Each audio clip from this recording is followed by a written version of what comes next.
lagi. Assalamualaikum warahmatullahi wabarakatuh. Ya, kita bertemu lagi di materi statistik ya, atau praktikum ya, praktikum. Karena kalau di statistik itu ke semester kemarin, semester ini sudah mulai praktik ya, praktik statistik ya, dan lebih banyak menggunakan aplikasi, dan kita khususnya SPSS nih, SPSS karena memang SPSS ini meskipun beberapa orang mengatakan itu jadul gitu, enggak, tapi ternyata ada fleksibilitas penggunaan SPSS yang lebih mudah. Satu contoh ya, kalau menggunakan SEM itu datanya harus sekitar 150-an ya. Dia memang bisa menggambar tapi ya, dia hanya cukup dan akan jalan kalau datanya adalah 150. Tapi kalau SPSS dengan data 10 pun ya nggak masalah, 20 pun nggak masalah. Dan untuk contoh-contoh kan akan lebih enak saya pikir dipahami dengan contoh-contoh sedikit ya daripada dengan contoh-contoh banyak. Meskipun ada beberapa hal misalnya saya beberapa data saya buat sedikit itu ternyata nggak memenuhi hal-hal yang ingin kita sampaikan gitu ya. Misalnya saat saya menggunakan data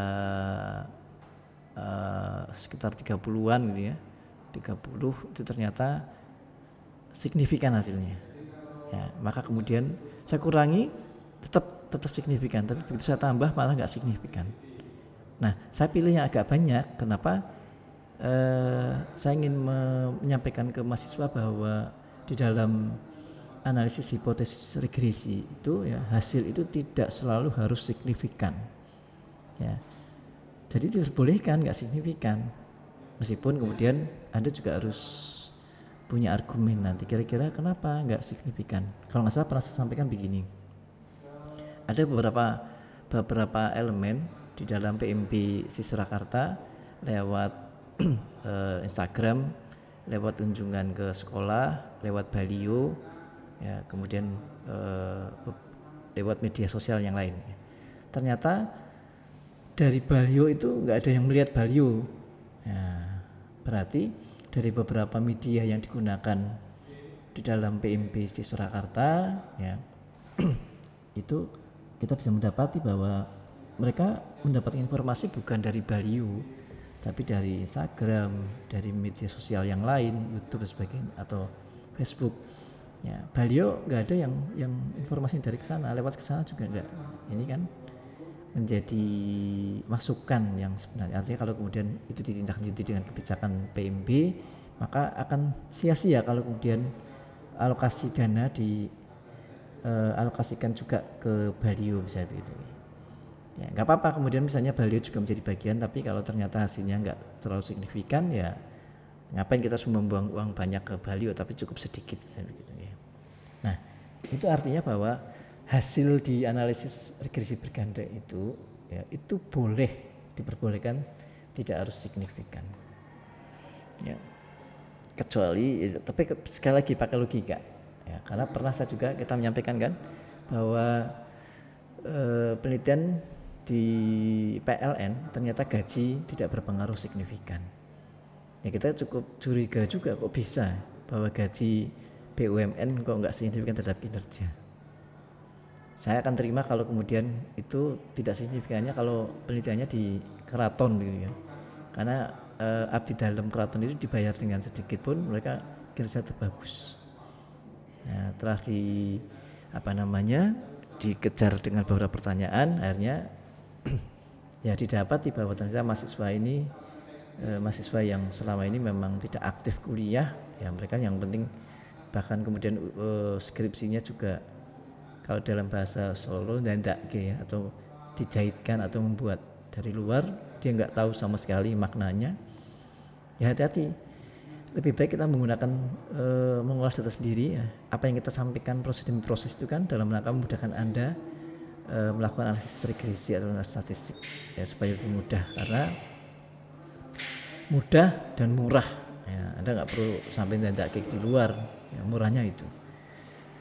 Jangan percaya dengan penjahit. Kenapa? Ya mereka kan benang itu dipakai untuk baju apapun ya. Aku yang penting benangnya hitam. Mau yang untuk menjahit jas dengan jahit baju selama warnanya masih memenuhi hitam ya kan bisa digunakan. Sama data juga demikian ya. Dia bilang datanya banyak, Anda pesan datanya A, saat orang lain pesan padahal dengan tema yang berbeda dikasih data A juga ya. Kalau pas ngepasi pas bener nggak masalah, tapi kalau ngepasi tadi yang ya jadi parah akhirnya kemudian nggak lulus mahasiswanya. Oke, kita bahas mengenai analisis regresi berganda untuk data primer ya, kualitatif. Kenapa saya katakan ini kualitatif dan ini saya khususkan data primer? Pada waktu regresi yang lalu kita menggunakan data-data yang sifatnya kuantitatif, numerik ya, dan itu diperoleh merupakan data sekunder. Data sekunder itu data yang bisa dari publikasi, bisa dari beberapa sumber yang sudah kita nggak perlu sampai ke tangan pertama ya, tangan pertama. Tapi kalau data primer ini merupakan data yang diperoleh dari tangan pertama. Bentuknya biasanya adalah cara pengumpulan dengan menggunakan kuesioner. Dan pernyataan di kuesioner itu mesti apakah Anda setuju dengan ini? Ya, jawabnya kan nggak mungkin 1, 2, ya, tapi jawabnya adalah setuju, tidak setuju. Nah, di dalam regresi pernyataan-pernyataan itu kan tidak bisa diproses ya, diproses di dalam aplikasi SPSS ataupun yang lain ya. Tetapi kemudian harus diberi notasi atau diberi kode. Nah, untuk data primer yang menggunakan kuesioner seringkali misalnya menggunakan skala Likert ya, skala Likert. Meskipun skalanya banyak, ada skala Likert, ada skala semantik, ada skala apa lagi ya. Rentangnya lebih panjang ya, lebih rinci. Karena misalnya semantik itu kita membuat 1 sampai dengan 7, 1 sampai 10 bisa. Tapi yang terlihat hanya 1 dan 10. Sementara yang lain-lain enggak kelihatan. Paling tengah-tengahnya sekitar 5, 6 ya, 5, 6. Kalau 7 ya tengah-tengahnya 3. Tapi kalau skala Likert ini menggunakan 5 ya. 5, 4, 3, 2, 1. Itu pun ini kan saya ambil dari penelitian saya dulu. Saya memang menggunakan 4 ini ya, menggunakan 4 dan waktu itu dari reviewer nasional membolehkan saya, ini hibah ya, ini hibah, jadi membolehkan tidak menggunakan yang ragu-ragu ya, yang ragu-ragu. Ya, atau awalnya memang kemudian menggunakan, tapi ternyata hasil yang saya peroleh itu ya ada beberapa yang mengganggu tingkat normalitas dan sebagainya, sehingga saya buangkan. Saya lakukan penelitian ulang dan disetujui sama reviewer dari UNS, itu setuju. Pada waktu ada kunjungan ya, kita presentasi di UMS kalau nggak salah, salah satu reviewer waktu lulus dari UNS itu oke, nggak masalah, tapi Anda harus mencantumkan sumbernya ya. Hari saya cari-cari ternyata memang ada satu sumber yang kita membolehkan agak fleksibel dengan menggunakan 4 ini ya. Tapi sekali lagi tadi tugas akhir harus mencantumkan sumber referensi, penguat termasuk rumus-rumus. Nah, kembali ke kualitatif ya, kuesioner ini kan ini dari pernyataan ini kan mesti jawabnya adalah saya merasa dan melihat bahwa perpustakaan digital online yang di kampus mudah untuk digunakan dan dioperasikan ya. Jujur atau tidak, saya merasa bahwa perpustakaan online di kampus itu mudah untuk mengakses artikel ya, fleksibel dan dapat diakses di luar kampus ya. Jawabannya kan setuju, sangat setuju, tidak setuju, sangat tidak setuju ya. Ada yang mungkin ya, ada beberapa yang ragu-ragu, ini saya coba hilangkan untuk yang ragu-ragu ya. Nah, ini nggak bisa diolah, maka kemudian ini harus dinotasikan, diberi kode ya, diberi kode. Nah, bagaimana kemudian skala Likert itu kemudian ada nilainya 5, 4, 3, 2, 1, atau di tempat saya ini adalah 4, 3, 2, 1. 4 dikasih setuju, 3 setuju, 2 tidak setuju, dan 1 adalah sangat tidak setuju. Kalau Likert berarti 4 sangat setuju, 5 sangat setuju, 4 setuju, 3 ragu-ragu atau netral, 2 tidak setuju, dan 1 menjadi sangat tidak setuju. Nah, saat kemudian sudah dilempar, sudah dikirim ke konsumen, kemudian mereka menjawab, ya, ya, nanti mungkin jawabannya SS, ya, tidak setuju atau centang-centang gitu ya. Maka kita kemudian dalam rangka untuk mengolah data, ya, hasil jawaban responden yang kemudian dicentang-centang itu kita transformasikan ke angka. Jadi kalau mereka jawabnya adalah tidak setuju, ya kemudian kasih 3. Kalau menggunakan skala Likert ya berarti untuk yang tidak setuju menjadi 2, ya, setuju menjadi 4, ya 4. Tapi saya tadi 4, 3, 2, 1 ya, sehingga ketiga masih ada ini 3 masih ada. Ini bukan berarti mereka netral, tapi mereka jawabnya ini tadi ya, jawabnya adalah ya 3 itu setuju. Oke, ini saya menggunakan teorinya adalah berkaitan dengan TAM, ya, teori acceptance model penerapan teknologi, ya, penerimaan manusia untuk menggunakan platform digital dilihat dari persepsi kebermanfaatan dan persepsi kemudahan penggunaan. Ya, TAM ini tidak hanya ekonomi, bahkan di hampir program studi, karena ini berkaitan dengan model penggunaan teknologi, ya.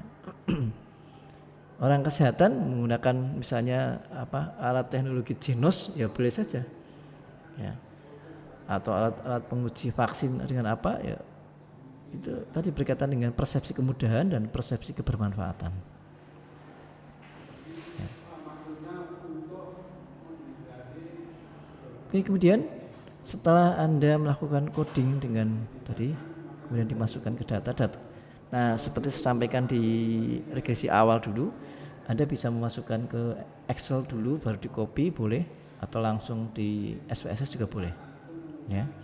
Tentu saja saat memasukkan itu yang pertama membuat variabel, ya, variabel di kolom variabel view, ya, semua termasuk data responden, ya. Jadi kolom karena kolom ini bisa variabel, bisa identitas misalnya, ya. Ada data-data responden yang tidak dimasukkan dalam variabel, misalnya jenis kelamin, tanggal lahir, pendapatan, tempat tinggal dan sebagainya, ya silakan aja dibuat di dalam variable view, ya. Jadi kolom saya bahasakan dengan kolom, ya, buat variabel atau kolom, karena bisa menjadi variabel, bisa tidak digunakan sebagai variabel, ya. Variabel itu menjadi objek yang akan diteliti sebenarnya. Variabel itu apa? Variabel itu objek yang akan diteliti.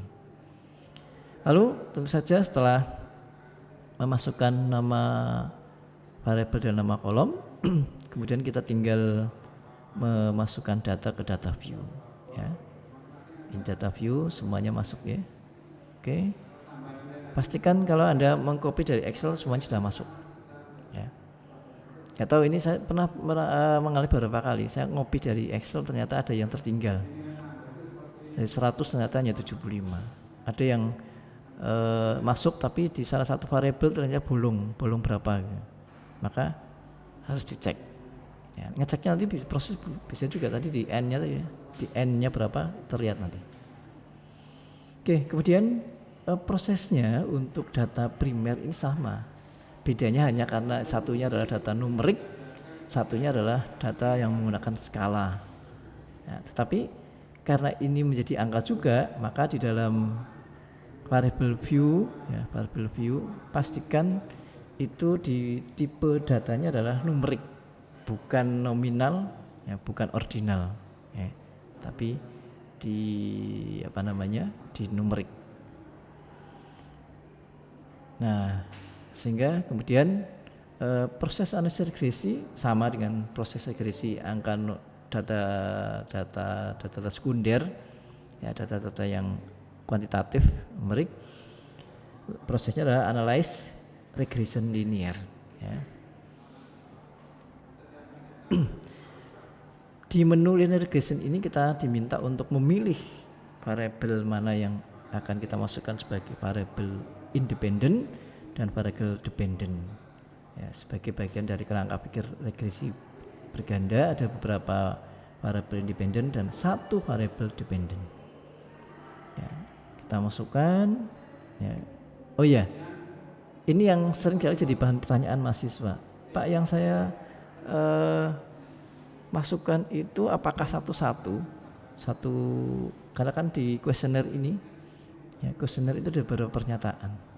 Nah ini yang kenapa kemudian saya saksikan jadi bagian dari pembelajaran data ini primer ini menjawab sekaligus pertanyaan dari mahasiswa. Jadi yang dimasukkan di dalam variabel independen itu adalah totalnya ya, total, mohon maaf tadi agak kelewatan ya. Sebenarnya yang ingin saya sampaikan ini sebenarnya. Nah ini kita lihat di persepsi kemudahan ada 1, persepsi kemudahan 2, persepsi kemudahan 3, persepsi kemudahan 4, ada persepsi kemudahan saja atau sebenarnya total lah. Ini adalah total. Eksponen 1 ya menjawabnya 3 sehingga kemudian di total itu 12. Ya, kemudian yang lain yang 11 misalnya ini ya 11 ya. 3 dan 2 ya. Ini 11. Ya, ada yang 14, ada 4 2 14 ya. Ini totalnya. Nah, karena sudah ada total itulah yang akan kita masukkan sebagai variabel independen.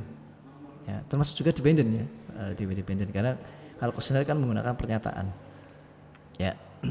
Sehingga saya lingkari ini nanti akan dimasukkan adalah ini yang saya lingkari, masukkan di independen, kemudian persepsi kebermanfaatan, kemanfaatan ini yang totalnya, lalu penerimaan teknologi. Nah, ini ada 2 variabel bebas dan variabel terikatnya. Ini yang saya lingkari, saya berikan panah ini yang akan kita pindah ke kotak yang memang harus diisi dependen dan independen ya. Oke, masuk di sini ya. Dan itu datanya data skala semua ya, data numerik semuanya. Lalu seperti langkah kemarin ya, kita pilih statistik plot save option ya. Statistik ini proses pertama statistik. Di statistik ini ada beberapa menu yang kita pilih berkaitan dengan output. Jadi ada model fit, kemudian deskriptif, kemudian estimate. Kemarin kebetulan ada masalah di mahasiswa, Pak ini hasil uji atau korelasi enggak keluar ya. Ternyata dia lupa mengklik di deskriptif sehingga tidak muncul ya. Hasil uji T-nya enggak muncul di deskriptif. Ya, jangan lupa centang-centang, terutama yang penting-penting ya, artinya kalau sesuai dengan kebutuhan. Ya, ini kan jadi kelebihan, saya katakan dulu kelebihannya SPSS ya, kita diminta untuk memilih, tidak semuanya akan otomatis berbeda dengan Excel. Ya, begitu kita blok akan keblok semuanya. Tapi kalau ini enggak, kita centang untuk pilihan menu-menu yang akan kita pilih untuk proses analisis. Continue. Kemudian langkah berikutnya adalah plots. Tadi 4 tadi ya. Statistik, plots, kemudian save, kemudian option. Menu plots untuk yang regresi, Y-nya kita isi dependent, kemudian X-nya kita isi adjusted prediction ya, adjusted ya. Lalu continue, yang lain histogram normal kita berikan. Kemudian menu save. Menu save ini supaya persamaan regresinya muncul, tabel koefisiennya muncul, maka di value prediksi value ini kita centang di unstandardized. Nanti akan muncul A berapa, B berapa dan seterusnya ya. Oke, kita saling kari ini ya. Nanti di GC mungkin bisa mudah dibaca. Lalu option sementara ataupun kemudian kita putuskan aja, tidak usah diganti dengan probabilitas 0,05 ya.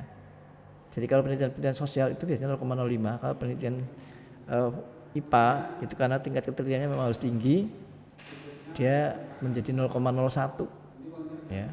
Tingkat kesalahannya menjadi 0,01 dengan kepastian 99%. Tapi kalau kita 95% pun nggak masalah. Sehingga probabilitas tingkat kesalahannya adalah 0,05. Ya.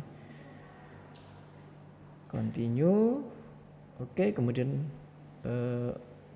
sudah 4 semuanya. Ya, option sudah. kembali ke menu utama, lalu klik OK. Ya, klik OK, tunggu ya 9 bulan 10 hari, maka kita akan mendapatkan data itu sudah sampai 9 bulan 10 hari ya. Beberapa menit saja, beberapa detik sudah muncul outputnya. Output yang pertama ya jangan lupa, karena tadi kita coba mengecek jumlahnya masuk semua belum, di n-nya berapa. Oke. Nah untuk regresi ini n ya, kalau yang cara deviasi min mungkin belum begitu dibutuhkan ya, tapi n-nya berapa. Lalu selain n kemudian tabel korelasi ya, sama seperti yang pada saat di regresi yang lalu ya. Kita lihatnya di kolom di baris signifikansi ya, hubungan antara variabel bebas X1 dengan Y, X2 dengan Y. Kriterianya kalau di bawah 0,05 maka signifikan ya. Ini kebetulan semuanya signifikan, 0,09 dan 0,32 ya. Lalu kalau melihat mengenai korelasinya di baris 1 di percent correlation ya, 0,523 berarti di atas setengah, positif. Berarti hubungan antara persepsi kemudahan dengan penerimaan teknologi itu hubungannya kuat positif kuat atau kuat positif ya. Kalau negatif ya berarti bisa kuat negatif atau negatif kuat atau negatif lemah ya. Jangan lupa positif negatif itu berkaitan dengan hubungannya jelek atau tidak, tapi arah hubungan bebas dengan terikat itu bagaimana, apakah searah atau berbanding terbalik ya. Ini dikorelasi. Kemudian yang sudah ya, ini sudah ya. Ini bisa alternatif, bisa bagian sini bagian sana sama saja. Lalu yang berikutnya adalah uji F. Nah uji F ini ada dua makna sebenarnya. Yang pertama adalah berkaitan dengan uji simultan secara bersama-sama. Yang kedua sekarang perkembangan baru ternyata ini bisa dijadikan sebagai prediksi untuk apakah model kita bagus atau tidak.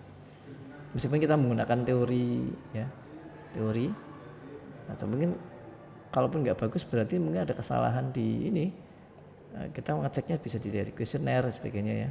Nah, termasuk kuesioner, isi kuesioner bahasanya tidak mudah dipahami misalnya gitu ya, sehingga tidak signifikan. Atau objeknya memang berbeda, objeknya memang ya tadi misalnya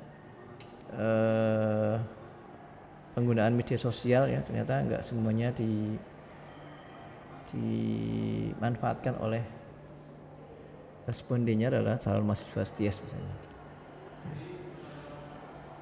Kalau nilainya adalah di bawah 0,05 maka kemudian secara simultan dan model ini cukup bagus untuk diteruskan sebagai analisis regresi ya. Lalu hasil uji T dan kesamaan regresi. Hasil uji T berkaitan dengan apakah masing-masing variabel bebas itu signifikan atau berpengaruh atau tidak. Signifikan itu artinya benar-benar berarti ya. Jadi benar-benar berpengaruh, bukan karena faktor yang lain gitu. Bukan karena faktor kebetulan. Itu makna signifikan. Ya. Lalu kita lihat ya. Nah, kebetulan di sini memang yang tidak signifikan ada satu. Ya, persepsi kebermanfaatan karena nilainya di atas 0,05. Persepsi kemudahan itu 0,043. Nah, ini memang saya menekankan bahwa ya, dimungkinkan ya tidak ya. Jadi mungkin aplikasi ini nggak begitu manfaat tapi mudah ya. Atau mudah tapi nggak manfaat bisa jadi kan. Nah, maka kesimpulannya adalah bahwa variabel persepsi kemudahan karena signifikan ya, berarti secara parsial persepsi kemudahan berpengaruh signifikan terhadap penerimaan teknologi. Tapi kebalikannya untuk yang persepsi kebermanfaatan dengan nilainya di atas 0,05 ya berarti dapat disimpulkan bahwa secara parsial itu masing-masing variabel bebas ya dengan Y, persepsi kebermanfaatan tidak signifikan berpengaruh terhadap penerimaan teknologi. Nah, kemudian yang ini, yang sering saya masih mendapati bahwa makna regresi ini kan kemudian juga harus diuraikan di dalam tugas akhir Anda ya. kalau Anda menggunakan kuesioner, maka ini nggak perlu dijelaskan dengan angkanya. Tapi dilihat dulu, misalnya Y-nya positif atau negatif. A-nya ya, A-nya. Kalau A-nya adalah 0,768 ini positif, ini berarti A itu kan nilai Y selama yang lain tidak ada, X1, X2 tidak ada. Maka saya maknakan bahwa meskipun tidak dipersepsikan mudah dan manfaat, namun penerimaan teknologi sudah terjadi, sudah dilakukan. Ya, jadi dia ya mungkin terpaksa gitu ya, terpaksa. Ya, terpaksa memang gimana lagi. Ya. Tetapi makna B dan B1, B2 ya ini ya, semakin bermanfaat karena nilainya positif ini. Ya, jadi, jika terjadi peningkatan persepsi kemudahan, maka akan semakin meningkat tingkat penerimaan. Demikian juga semakin dipersepsikan bahwa ini semakin bermanfaat, Anda akan lebih mendapatkan hal yang bagus di sini kalau Anda mampu mengoperasikan atau langsung menggunakan aplikasi yang diberikan perpus, ya, maka akan semakin meningkat tingkat penerimaan teknologi. Atau saat ada tawaran aplikasi itu kan harus dipertimbangkan mudah dan manfaat itu ya.